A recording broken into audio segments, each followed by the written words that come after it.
My wife's betrayal has left me feeling devastated and angry. For a long time, I didn't suspect anything was wrong, but lately, I have started to notice some changes in her behavior that make me question her loyalty. About 4 months ago, she began to take her workout routine seriously and showed a newfound interest in how she looks. She has always been attractive, but now she is wearing more makeup and styling her hair in ways she never did before. Along with this change in appearance, she has also become very protective of her phone. In the past, we would freely use each other's phones without a second thought, but now, she keeps her phone close at all times. If I ask to borrow it for something simple, like taking a picture, she suggests I use mine instead. It feels like she is hiding something. Additionally, she has started to stay late at work more often and has taken a few work trips out of town that leave me wondering if she is actually being faithful. Our intimate life has changed significantly as well. She has not initiated any romantic moments, and when I try to connect, she either turns me down or seems distant during those moments. This lack of intimacy has been hard to deal with. When I brought it up, she told me she was just tired from balancing work and being a mom, along with her new fitness routine. She promised to make an effort to reconnect, but so far, things have not improved. I can't help but wonder if she might be going through a midlife crisis. There is a man at her workplace that I suspect could be more than just a colleague. She used to talk about him frequently, but as her behavior changed, she stopped mentioning him. Yet, I know they still work closely together. He is married, has kids, and has mentioned experiencing issues in his own marriage. I have met him a couple of times, and he never seemed very friendly toward me. Although he may not be as fit as I am, he dresses well, is outgoing, and enjoys having drinks, something my wife has expressed a desire for me to do more often.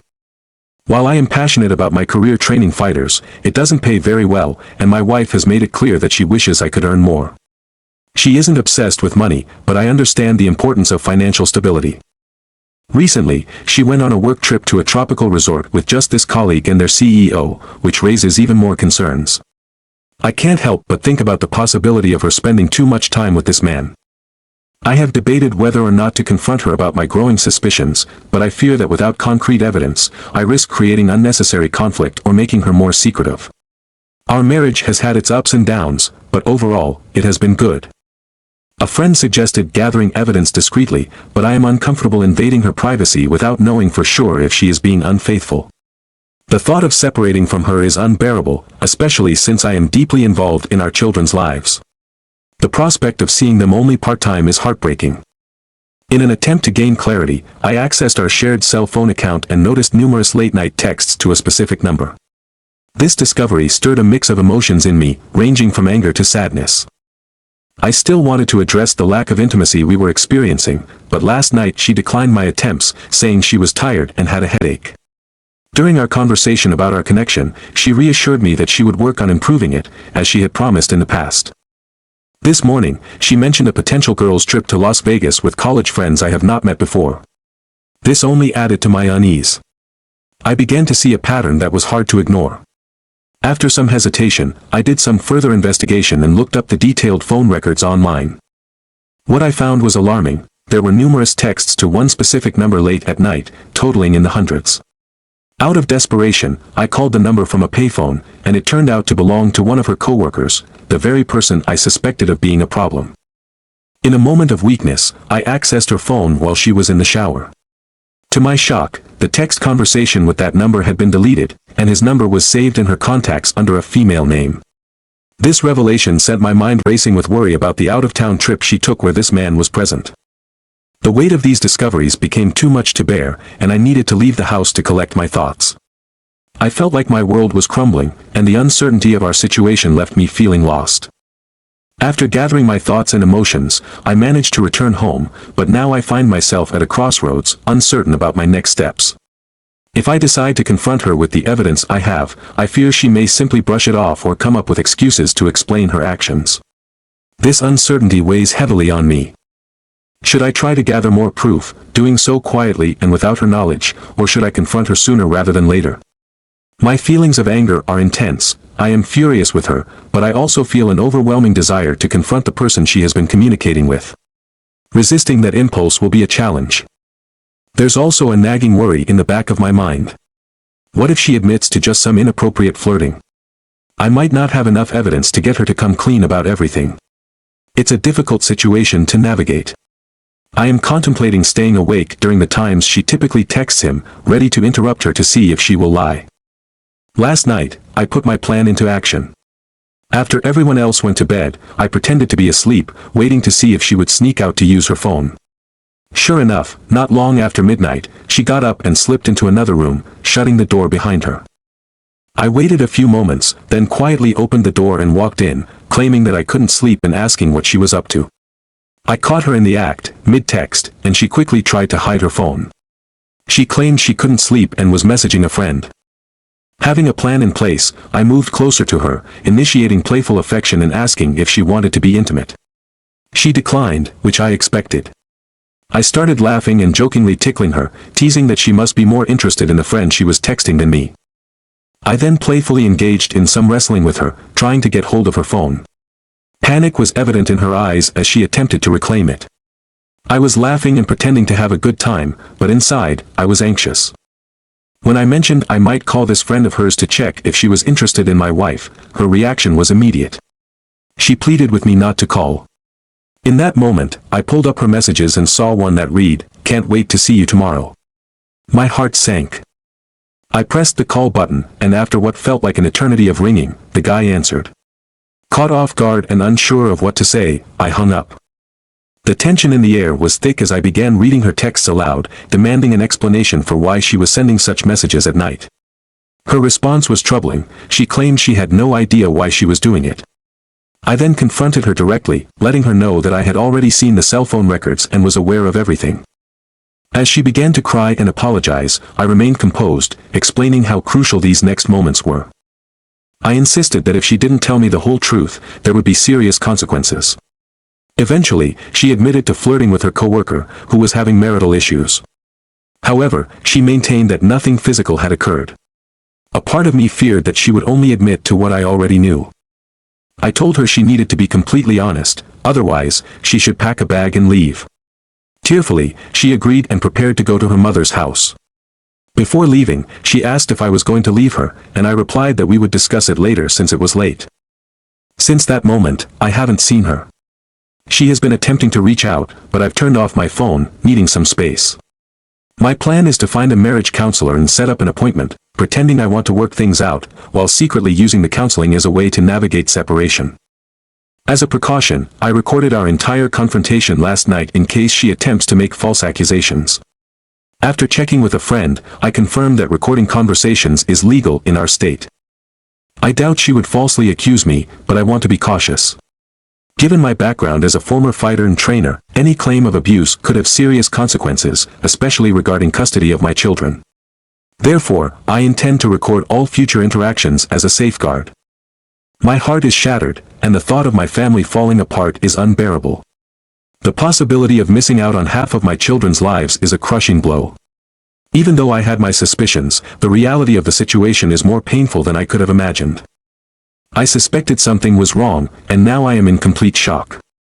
The most challenging part of this situation is realizing that this is just the beginning of a difficult journey ahead. I feel a strong urge to confront the other man involved, but I know I must control my emotions. He called me an animal in one of his texts, which only reinforces the idea that he is intimidated by me. Despite not having a college degree or a high-paying job, I take pride in my intellectual curiosity and my love for reading. While I may not be the smartest person, I am certainly not lacking in intelligence. I plan to provide updates as things unfold, but right now, I'm unsure what advice would be helpful. Many people have reached out to offer support during this tough time, and I truly appreciate all the encouragement I've received. However, I wish I had the time to respond to everyone who has reached out. An attorney friend has recommended a lawyer who specializes in family law. Interestingly, this lawyer has also been cheated on in the past, which gives him a unique perspective on these cases. My friend mentioned that he is flexible with his fees and genuinely wants to help those in difficult situations. Perhaps this is a positive step forward. On the other hand, my wife has admitted to having an affair. She initially claimed that it started as light flirting and evolved into an emotional connection, insisting that it never crossed the line into physical territory.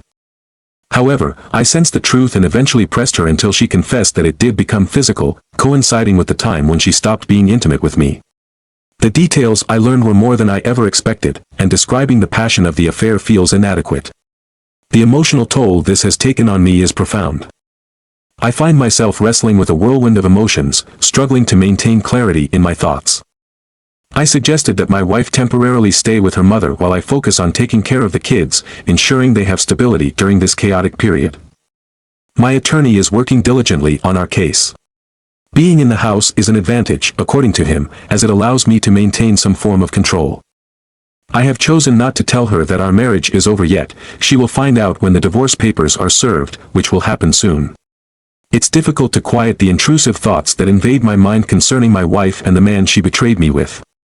I coach Brazilian Jiu-Jitsu for professional and semi-professional fighters, and although I am deeply affected by my personal life, I am trying my best to give them the attention they need. The physical aspect of my work has been somewhat of a relief. Besides my job, I have always had a passion for learning new subjects. Typically, I would read for a few hours each night to unwind, but recently I have struggled to concentrate, even on short paragraphs. The comments made by my wife and her lover, particularly the insult implying that I am a stupid animal, weigh heavily on my mind. I can only imagine the other hurtful things they may have said during this ordeal. This whole experience has significantly impacted my well-being. I have always been a happy person, but now that joy feels completely out of reach. On a different note, since news of my situation has spread, many friends and acquaintances have offered their help in various ways. It's comforting to know that I have a support network during this difficult time. Some of my friends' wives have even taken the initiative to mention that they know attractive women who might be interested in me once I am officially single. While I appreciate the thought, I have no intention of dating anyone until this situation is resolved, and even then, it will likely take me some time to move on. Nevertheless, just knowing there are options out there is a source of comfort for me. For now, my primary focus is on my children. I will make an effort to provide updates as things progress. My wife is currently distraught and is pushing to stay married, but I know that I cannot move past her betrayal. Trying to stay together would only prolong the inevitable. As for the latest update, life has been chaotic, but I wanted to take a moment to log back into this account and share where things stand. I discovered my wife's affair, and I also learned that she viewed me as not being good enough because I do not earn a high salary. I have filed for divorce, which is expected to be finalized next month. We will share 50-50 custody of the kids, and she will be required to pay me spousal support, as she earns a significantly higher salary than I do. That sums up the current legal situation, but I want to touch on the emotional fallout as well. My heart is broken, and my kids are feeling the impact too. I never imagined I would find myself as a single dad, yet here I am. My wife seems to be spiraling into a deep depression, and the man she cheated with has chosen to walk away from her, leaving her even more lost. The man she had an affair with ultimately decided that being with her wasn't worth the complications that came with it. Reports indicate that since the affair ended, she has taken a turn for the worse, resorting to heavy drinking and engaging in relationships with various strangers she meets online. There have been several occasions when she called me, pleading for another chance to rekindle our relationship and reclaim the life she lost. Part of me felt a longing to go back to how things used to be, but I have remained firm in my decision. After she learned about the financial obligations she would need to meet, specifically the monthly payments she would owe me, her frustration became evident. My children are struggling to understand the changes in their lives, and every moment apart from them leaves me feeling incredibly miserable. The loneliness is overwhelming. I find myself spending most of my time at home, having distanced myself from friends. Even a barista at my usual coffee shop noticed my sadness and took the time to ask if everything was alright, which made me realize that I may not be as good at hiding my feelings as I thought. People in my circle have offered to set me up with women they know, but I resist these attempts. I can't shake the feeling that I am now labeled as the man whose wife was unfaithful. It's been such a long time since I dated anyone that I feel completely out of practice. Although my career as a fighter brought me some recognition on a public platform, those moments of success feel distant. I find myself at a crossroads, unsure of what my next steps should be. I know I need to find a way to overcome this phase, but so far, I haven't found the motivation to move on. In a moment of frustration, I reached out to the wife of the man involved with my ex. I felt compelled to share the evidence of their affair because I couldn't accept the idea that nothing would happen to him. Initially, she was skeptical, but I later learned that their marriage is facing serious troubles. Although they are still together, the relationship seems to be hanging by a thread. Anger continues to simmer within me as I think of everything that has transpired. It's incredible how quickly life can change for the worse. On a slightly brighter note, I recently met a woman through mutual friends with whom I feel a genuine connection. She is strikingly beautiful, yet there is a significant age difference of about 14 years. This gap weighs heavily on my mind, especially considering my recent experiences. My confidence has taken quite a hit, and I worry that someone so attractive would not be interested in me. Despite my hesitations, she occupies my thoughts frequently. The past 6 months have been a whirlwind. I have always considered myself a generally happy person, yet now I often find myself feeling engulfed in a sense of darkness and gloom. To summarize my journey, I discovered that my wife had cheated on me with a coworker after being together for around 15 years, which led to our divorce. I would describe the shift to my new life as a significant adjustment, an understatement, really. While I do experience moments of sadness and loss, they tend to be fleeting. Overall, I feel a sense of relief and satisfaction in my current situation. My children are thriving and spending a lot of time with me. Following the divorce, my ex-wife had to take on additional responsibilities at work to support herself as well as to fulfill her spousal support payments to me, given that she was the primary earner in the relationship. During the pandemic, I was fortunate to have a flexible job schedule, allowing me to care for my kids and assist with their homeschooling. My line of work, which involves a lot of physical interaction, slowed down drastically during this time, which inadvertently provided me with a stay-at-home dad experience. After taking some time to heal, the younger woman I have feelings for took a work assignment in Europe that kept her away for a while. However, we managed to maintain contact through technology.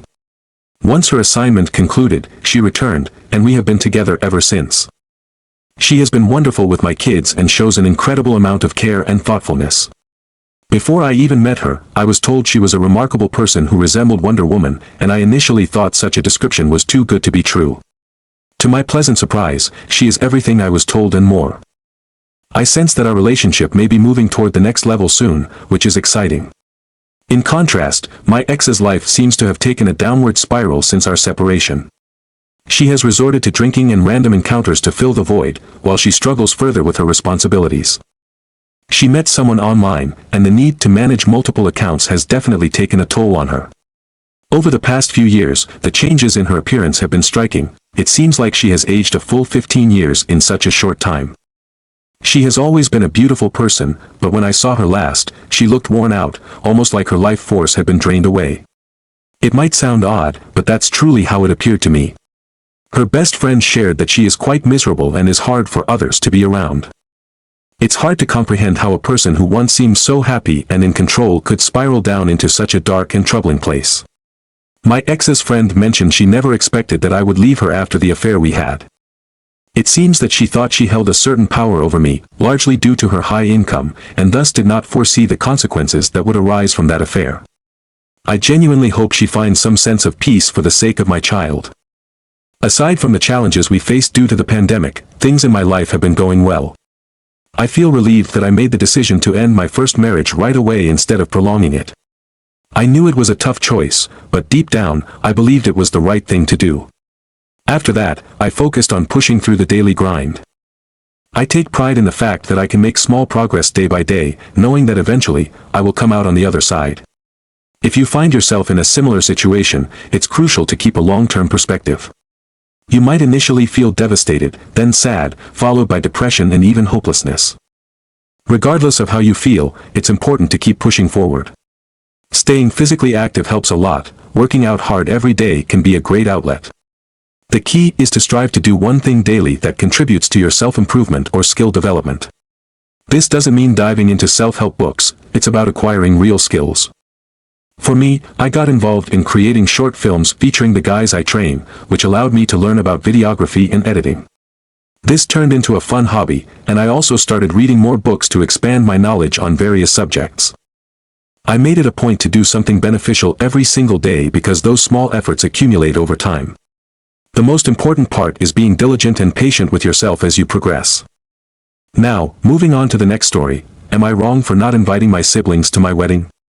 My sister, who is 34, recently got married 3 months ago. I, at 30, was chosen as her maid of honor. I was genuinely excited to help her plan her wedding and took on the majority of the responsibilities since I was unemployed at the time and she is a busy doctor. I won't get into too many details, but it's worth noting that she didn't hire a wedding planner, it was all me. In the lead up to the big day, I felt increasingly miserable due to the way the bride treated me. It felt as if I was her personal servant, someone she could push around simply because she was the bride. Just because someone is getting married doesn't give them a free pass to be unkind. There were countless times I wanted to step back from my role in the wedding party, but I kept convincing myself to hold back and maintain the peace, attributing her behavior to the stress of wedding planning. However, she drew the line when she refused to invite my fiancé to the wedding, even though we had been together for 12 years. Instead, she invited the partners of my siblings, who had only been in the picture for 2 to 3 years. Furthermore, my sister had only dated her husband for a year before getting engaged, so we didn't really know him all that well. She explained that she didn't want my fiancé around because she feared that people would start asking about my own wedding, as they had been waiting for us to tie the knot for a long time. At that point, I made it clear that I wouldn't do any more work for her wedding until she apologized to me and included my fiancé, but that apology never came. I felt hurt and unappreciated for the efforts I had put into making her dream wedding a reality, as if it was expected of me without any gratitude in return. On the wedding day, everything seemed to be fine. The ceremony was lovely, and the couple appeared to be happy. I was truly happy for my sister. However, when we arrived at the reception venue, I noticed that my fiancé and I were seated at a different table from my family. They were placed at the VIP table, while I found myself at the farthest table next to the kitchen, which felt like an afterthought. Thinking it was an error, I politely approached the bride to ask about it, given that she was the one who arranged the seating. She looked me directly in the eye and confirmed that there was no mistake. That was exactly where we were meant to sit, as if we belonged at the kids' table, far from the rest of the family. There were children aged 7 to 14 at our table. The groom overheard our conversation and agreed with my perspective but chose to remain silent.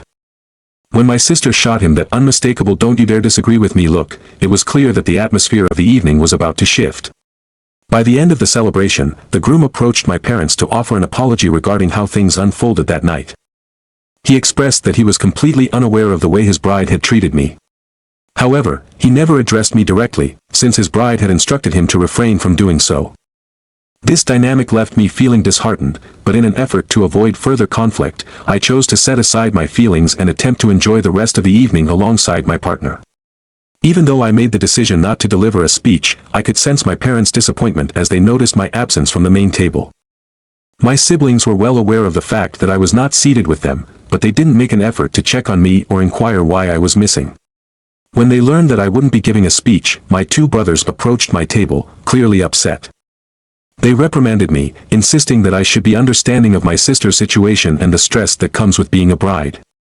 They urged me to be nice to her, reminding me that it was her special day and that being a bride is a once-in-a-lifetime experience. I couldn't help but internally scoff at their assertions, thinking to myself that I doubted my sister would remain married for long. At that moment, I felt labeled as a disgrace and a disappointment simply for choosing not to give a speech. They accused me of being selfish, claiming that I was making the celebration all about myself, despite the fact that I was quietly sitting in my corner, trying to process everything that had happened. To put it mildly, I was not having the best time, so my partner and I decided to leave early. We wound up at a nearby McDonald's for dinner, where I posted a social media story showcasing our meal with the caption, "Post-wedding meal." I made sure to share this after the reception concluded to avoid the appearance of having ditched the festivities. Yet, my siblings perceived this post as some kind of attack against my sister. To this day, the bride maintains that her reasoning for my treatment was justified.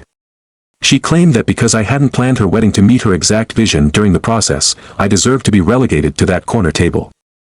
Additionally, she seemed upset that I looked attractive in my gown and felt that I needed to be punished for insisting on bringing my fiancé to the event. It's worth mentioning that I hadn't begun to plan my own wedding yet because I wanted to be completely focused on her special day. Furthermore, she had explicitly told me that I was not allowed to get married before her, despite being the older sibling. I went along with her wishes to avoid unnecessary drama, but now I felt determined to limit the guest list for my own wedding to just my parents and a few close friends. My parents supported my decision, but my siblings reacted negatively, calling me childish for wanting to exclude others. To be completely candid, the financial aspect weighed heavily on my mind. My fiancé and I are covering all expenses for our destination wedding, which means using our savings. I didn't feel inclined to spend money on people who had previously left me feeling like an outsider at my sister's wedding. Family members, including my grandparents and cousins, expressed their discontent with my plans, but I couldn't shake the feeling that if I was excluded as a sibling at my sister's wedding and no one cared, why should they expect me to include them in return? A possibility that has emerged in discussions about the situation is that my sister might have a strong dislike for my fiancé. However, I want to clarify that he has done nothing to deserve such treatment. We began dating during our teenage years, and my family, including my parents, holds him in high regard. He was my best friend for many years and continues to be my favorite person. My sister's jealousy may stem from the fact that she was her husband's first girlfriend, and she rushed into marriage because she is eager to start a family. At 34, her goal was to be married before turning 30, which drove her to plan the wedding and book vendors even before receiving a proposal. Ultimately, her actions seem to be motivated by a sense of jealousy over my happiness. It appears that she feels I should not have experiences like boyfriends, engagements, weddings, or children before she does simply because she is the eldest. She resented me for getting engaged at a younger age and even imposed restrictions like not allowing me to marry before her. It's as if she judges me for being content with my life. While she does not harbor ill feelings toward my fiancé, it is clear that her true issue lies with me. I am a 30-year-old woman from a large family with 5 kids. I didn't mention my family background earlier because I didn't think it was important to the story. However, it holds significance as I have 2 sisters, aged 34 and 32, and 2 younger brothers, who are 26 and 22. My sisters share an incredible bond. They are the ideal picture of sisterly love, always there for each other and supporting one another. In contrast, I find myself in the middle of this dynamic, being the middle child with 2 younger brothers. I have always felt a strong desire to connect with my sisters. I believe that fostering that connection would bring us closer together. In my mind, it seemed that my sisters were trying to be more like friends with me, emphasizing those moments of sisterly bonding that you often hear about during weddings. This desire was partly influenced by the close relationship my brothers have with each other. I would seize any opportunity to share experiences with my sisters, motivated more by a feeling of being left out than a desire to be a people pleaser. Growing up, I was often unwell, which limited my social interactions. I spent a lot of time with my parents while my siblings enjoyed outings, met friends, and formed their bonds. My siblings sometimes envied the attention I received from our parents. My sisters had chosen me as their maid of honor for their wedding, mainly because they couldn't decide between the 2 of us. It later became clear that I was often seen as the second choice, shouldering the responsibilities while they received all the praise. I realize now that I should have anticipated this outcome. During moments when my brothers were teasing me about my maid of honor speech, my sister was delivering her own speech, expressing her love for the bride and making bold promises to support her. This was right around the time when family members were giving toasts, and I was overwhelmed with emotions, feeling neglected and upset. My reactions, which included walking away to hide my tears, drew attention, and I regrettably made a scene. This was not the first instance of hurtful behavior from my sisters. I remember the times I was body-shamed by her, referred to as a potato, and made to feel like a burden because of my struggles with epilepsy. I recall the incident when she dumped my makeup in the sink. It was an act fueled by a moment of anger when I simply moved her towel. She often called me the low-IQ sister, even though I have a master's degree and am a licensed architect. When her friends would show interest in me, she would step in to take the lead, even going so far as to claim my dream wedding vision, which led my fiancé and me to decide on a destination wedding in a country I love instead. The most hurtful moments have been when she has openly tried to undermine me in front of family. Despite everything, we haven't spoken since that day, and she still believes that I am at fault for ruining the moment because of my emotional response to the seating arrangements. Now, as an update, my fiancé and I have decided to elope. We plan to have an intimate celebration with just a few close friends who have supported us throughout our relationship. We envision a small church wedding followed by a lovely beach gathering surrounded by loved ones. Our plans include a joyful experience of island hopping in the Philippines with our closest friends, all expenses covered by us. We feel it is essential to invest in meaningful memories and experiences with people who truly care for us. The budget we originally allocated for a wedding in Italy is now dedicated to an intimate 5-day celebration on a beautiful island in the Philippines. Upon our return home, we intend to host a reception for our families. The plan is to invite both sides for a lunch the weekend after, which would amount to about 80 guests in total. Our parents have generously offered to help fund the engagement party and rehearsal dinner, and they are also covering the lunch and reception so they can invite whomever they choose. For me, it doesn't matter who is included on the guest list as I will be focused on being with my husband, likely just 1 or 2 weeks into our marriage by then. We can still share special moments like the father-daughter dance and enjoy cake cutting. We will organize fun elements like piñatas, a brick oven pizza cart, coffee and pretzels, and a delicious Italian buffet featuring a pasta bar filled with fresh fruits and cheeses. Who doesn't love a good cheese platter? As for the seating arrangement, we are opting for a long, winding table, reminiscent of scenes from Mamma Mia, which will allow plenty of space between my siblings and myself so we can enjoy the celebration without unnecessary tension. My siblings will be positioned as far away from me as they can be while still remaining close to the service area, ensuring that their location is not too obvious. They will be gathered at their own siblings' table, creating a noticeable divide. Meanwhile, my fiancé, his 2 brothers, and our parents will occupy the central table, allowing for a more intimate setting.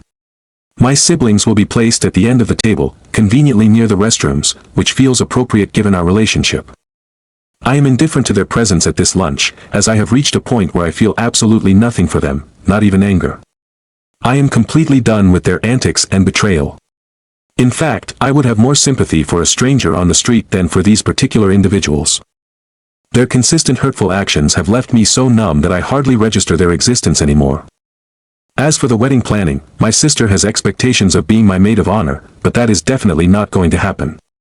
Since my siblings won't be attending the ceremony, there is no need for her to be there by my side. Yes, I will extend an invitation to her for the reception out of courtesy, but I will make sure that she is somewhat isolated, just as I was in the past.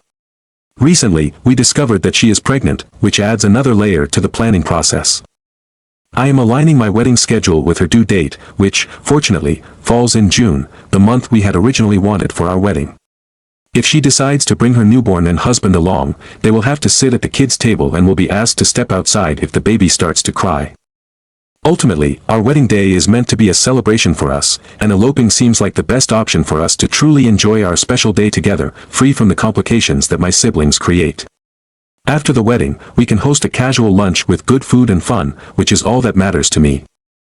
My fiancé's family, thankfully, does not share the same level of drama as mine, which is a relief in this entire situation. I appreciate all the messages and comments I've received regarding this issue. At one point, I felt a bit overwhelmed and questioned whether my feelings were justified, but your support has provided me with clarity. I am grateful to be moving toward the end of what has been an emotionally tough year. It's amusing how people think that inviting them to a wedding is a way of saying, no matter what happened, come celebrate with us.